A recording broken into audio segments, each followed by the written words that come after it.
Hello world. This is keynote number 86, and I've got a bit of bad news. Not so much for you, but for me. First I recorded it. There was some sort of camera problem. I don't know what it was, so then I re-recorded it. And I found out two things. One is I didn't position the camera precisely. So there's a little bit of a thing you'll notice. It's not big, but it's there. And second, I don't know what happened to the focus. I've never had this problem before, but I am obviously out of focus in the video. Now, I'm going to give it to you anyway, because it is 1 a.m. in the morning, and I want to get this done, and damned if I'm doing it again. But just so you know, I'm aware that this is not top-of-the-line production quality. This is not what you can normally expect. Thank you, and I hope you enjoy watching anyway. Hello there, my name is Klaus Rosted, and I'm doing 100 innovation keynotes in 100 days. Today's number 86, and today I'm going to give you 7 innovation tips from the world of live-action roleplay. Now let's start there, live-action roleplay, or the short form, LARP. For many years, I was a LARP pioneer, and if you're thinking, what is LARP? It's like stepping into a movie without a script. It's let's pretend, just with better costumes and more complex stories. It's improvised, immersive theater. Basically, it's dressing up in costume, pretending you're somebody else, somewhere else, doing something else. And that means that I've had some pretty crazy adventures over the years. This is me as an army general at a fantasy battle LARP, where I had a couple of hundred soldiers, like real live human beings, pretending to be soldiers in actual medieval Renaissance armor under my command. Yes, the swords were made of latex foam, but the armor was real, the adrenaline was real, kind of the shouting, the marching, the drums. We didn't kill each other, thankfully, but pretty nice. This is me as an evil prince in a children's LARP. Of course, I'm pretending here, masquerading to be an old beggar, but they found out at some point. Of course they did. And this is me as a servant in 1914, though the beer bottle suggests that this is taken during a break. It also means I've gotten to put on some pretty crazy events, because this was my life for many, many years. This was what I did. I ended up having what would become the world's biggest live-action role-play production studio. And, well, we did some crazy stuff. This, inspired by the TV show Downton Abbey, this is Fairweather Manor. And Fairweather Manor is a LARP adventure with about 130 participants playing nobles and servants in the Edwardian period in England around the First World War, set at the beautiful Zamek Można Castle in Poland, which is a 17th century castle. This was a chance for people to take a couple of days out of their life and take a jump 100 years back in time. Not to how it would really was, because then being a servant, not so fun, but to like a dramatic, romanticized, action-oriented version of it. One of our participants called it like seeing a whole episode of like seeing a whole season of Downton Abbey at once, and you get to be part of it instead of just watching. This is almost 15 years ago that we did this. It was called Heart Rhymes with Pain, and in Danish it's Ja, det rimer på smerte, which even rhymes. It doesn't in English. It was a high school comedy drama, so think like an American TV show from the 90s. Think Beverly Hills, think the movie 10 Things I Hate About You. You can see how dated my references are. And then just put yourself into that, step into that fiction. Be a teacher or be a student in this high school comedy. Perhaps the craziest thing I've done was take a fake rock band and an entourage, 22 people, drive 4,000 kilometers along Route 66 and play real concerts along the way. It was a week of utter madness where I took on the persona of the music video producer Rick Stevenson, which is kind of like Klaus, just dialed up to 11 and an American patriot. Rick Stevenson even has his own fake Instagram account. Now, this was just an utterly absurd experience, but also one where we got to play around with fiction and reality quite a bit. So why am I saying this? Well, first off, these are stories for another time. gladly talk about them. This is not what this is about. It's just a little bit of a teaser. What this is about is this.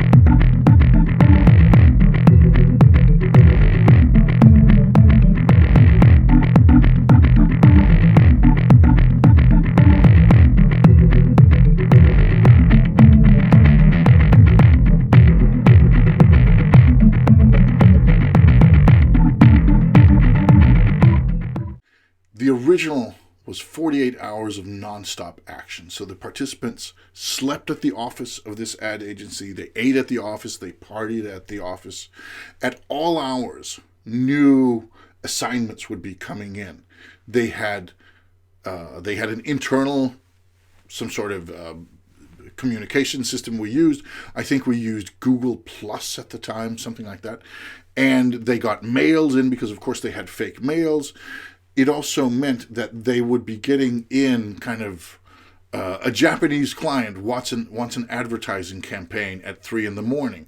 And we had some people playing these clients from all over the world, and they would be mailing in, they would be calling in, they would be having video calls, they would be showing up in person.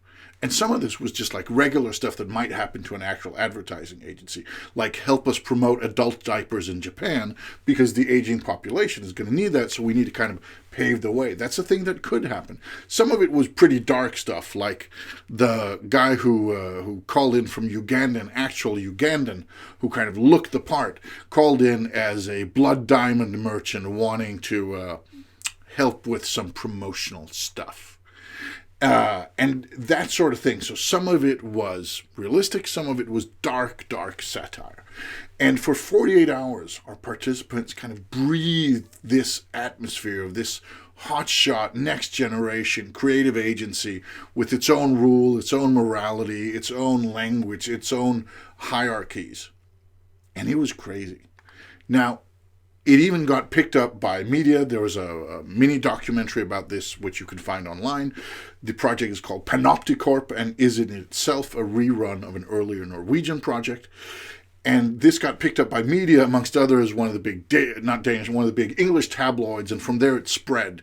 So we got picked up by a tabloid in Hong Kong that somebody translated for us that article, and it seems that they thought it was some kind of crazy reality show about being an advertising agency about doing drugs, and whoever did the most of each of those things got to win the reality TV show. So apparently we did a reality TV show to the people of Hong Kong. Of course, that was not what it really was, but it was a fun story. Now, we wanted to take this and try it out with clients. This started as a volunteer project, but we wanted to take this and try it out as a business-to-business experience. We never really got that far. It was too wild, too crazy, too time-consuming, too much effort, too big of a thing. And maybe that's for the better. But I have many times since then used elements from this. One of the exercises that I sometimes do with companies that want to do more innovation is they get to pretend they're an advertising agency, and we just change the social rules a little bit. So everybody has to say yes, everybody has to smile, everybody has to be, enthusiastic and strong body language and yes and woohoo and let me show you over here, just like if they were in a stock photo thing. This is partly inspired by this experience. And when I say this, it's because these sorts of fictional techniques for solving real-world problems, well, they work pretty damn well. And that's what I actually want to talk about.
this is an example of what that looks like in the real world. It's not as crazy as the LARP for kind of the hardcore LARP fans, but it's something that I've done this sort of thing with companies in the real world, and they always come out going like, whoa, that was different, that was wild, we can use some of this stuff because it's immediately applicable.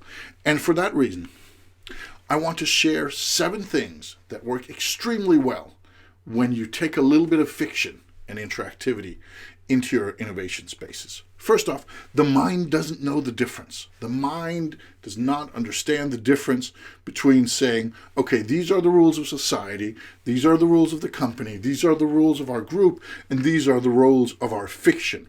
It doesn't understand. To the mind, it's like, okay, there's a rule. Okay, so now we're just saying yes to all ideas. Great, say yes to all ideas. Oh, now we're saying no to all ideas. Great, that's what we do. The mind cannot distinguish between fiction and reality because to the mind, it's all kind of fiction.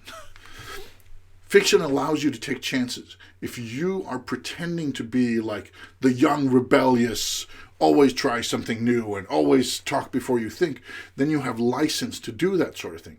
Being that person in reality can be pretty exhausting. It can also be pretty risky.